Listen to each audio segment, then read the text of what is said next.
கர்ப்பிணி தாய்மார்களுக்கு நம்ம வட்டாரத்தில் கடையம் வட்டாரத்தில் மட்டும் இரும்புச்சத்து சிரப் கொடுக்குறாங்க. பேரளப்பு நிறைய ரத்தம் வந்து நம்மளுக்கு போகும். அப்போ தேவையான அளவு நம்மளுக்கு ஹெச்பி இருக்கும்.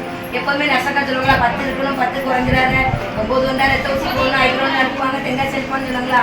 அந்த மாதிரி இல்லாமல் நம்ம சத்தான ஆகாரங்கள் சாப்பிடணும். காய்கறிகள் கீரைகள் அதெல்லாம் சாப்பிட்டுட்டு இந்த டானிக்கு கரெக்டாக குடிச்சிட்டோம்னா டெலிவரிக்கு நம்ம பேலன்ஸ் பண்ண தேவையான அளவு ரத்தம் நம்மளுக்கு இருக்கும். ஹீமோகுளோபின் லெவல் 12க்கு மேலே இருக்கும்.